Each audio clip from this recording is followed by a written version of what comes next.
So what do you advise for people? Because the pharmaceutical industry will give them a drug that may cause their children not to develop. Yeah. I will answer that in general speaking, so not to her exact situation. Okay. But the first thing that comes to my mind is what we can call burnt out adrenals. And what's going to lead to that is coffee, caffeine, chocolates. We could also be looking at any sort of eliminating dairy products, eggs. These are things that when the body has to continuously detox these out of the system, then it doesn't have time to work on the needs of the baby. And then you're going to get toxins that are backing up because it's not detoxing. So those would be some of the things I would focus on. I would definitely focus first on if the mother's consuming any caffeine or chocolate or doing anything that's in extreme levels of stress to eliminate that.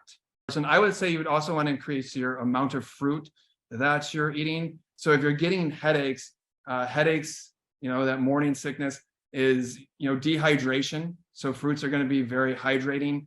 You can do a nettle tea. I would say nettle tea is very good for pregnant women. There's no complications with that at all. So get like traditional medicinals, something like that, a nettle tea, and then increase your fruit content. You can go with watermelons, mangoes, papayas are all excellent. And then what I also like to bring in for pregnant women is steamed potatoes. So steamed sweet potatoes, steamed red potatoes, steamed, Yukon Gold potatoes. These are high in glycogen, which feeds the brain, but that's what feeds the baby as well. So the baby's body is predominantly going to be built on glycogen, which is sugar from fruits and vegetables. Mm-hmm. And then, you get your minerals and such from your nettle tea and your vitamins from your fruits. So if we, started to bring in and look at what the nutrition is, and then the morning sicknesses will tend to go away. Well, I wish you would have been around when I was pregnant. Nobody told me that. Yeah. Nobody told me the things I could eat and could not eat. It was, back then it was like winging it. And I tell you what, it's been almost 33 years since the last time I was pregnant. My youngest is going to be 33 in April. And I will tell you that I remember the day that the doctor went into my room and said, this was for my first pregnancy. I just kept throwing up, and my ketone level was so high that my doctor said, you have no fat in your body. Now your body is going to start eating your baby. He goes, we need for you to eat. We need for you to eat. And I said, then bring a tray. And I would have it. And he brought me 7 trays of food. They were all stacked up. And so I would eat, throw up. And he goes, eventually something's going to stick. I would eat, throw up. I would eat and throw up. And so eventually something stuck. But you got to do whatever you got to do. And this is a small part of our life. But man, if I would have had somebody say, eat sweet potatoes or steamed potatoes, or because it helps with the brain and it helps with the baby, man, that's such invaluable information. What other information as a certified doula that's preparing people for that natural birth? Because birth, I thought when I was pregnant with my first, that breastfeeding was natural. Well, it was the furthest from natural, because we had the nurses at the hospital trying to feed the baby with a bottle and glucose water. And I didn't know any better. I didn't know that it was painful to breastfeed. I didn't know any of that. And so it would have been nice to have somebody say this to me prior to signing up for this. So what would you say to someone that is preparing their body to breastfeed?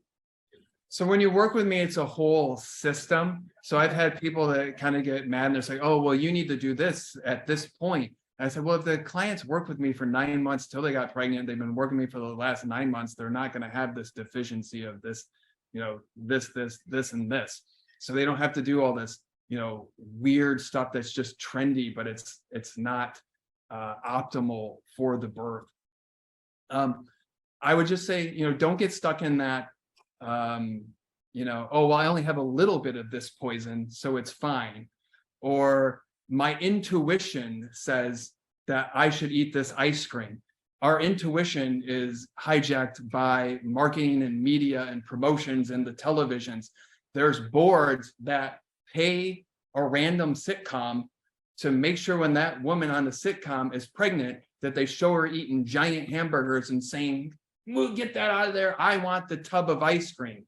There's people Programming. that's programming. They will, on every TV show, if somebody says, "Oh, I'm gonna have natural birth," they will make fun of that person. And then in the end, they have that person say, "Oh, I don't know what I was thinking. I'm going to do it this way." Mhm.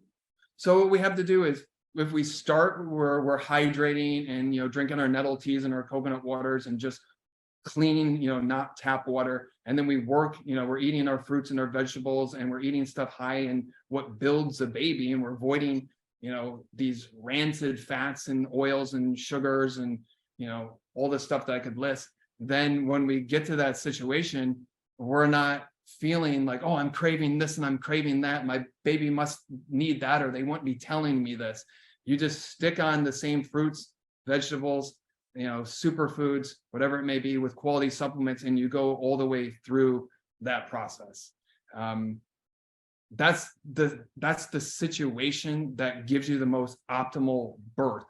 What we're really looking to do is, at that moment of birth, we want the body to be relaxed and comfortable. And we want that fight or flight to be used at birth. We don't want to use our fight, flight, or freeze the entire 9 months leading up to pregnancy while we're taking all these poisons and doing high stressful things, and consuming caffeine. And then your body's like, got to detox that, and now it's stressed out. And then you get to the moment of birth and you go to push, and you don't have that stored energy. It's like your battery's lower. So I'm putting you in a process that's charging your battery.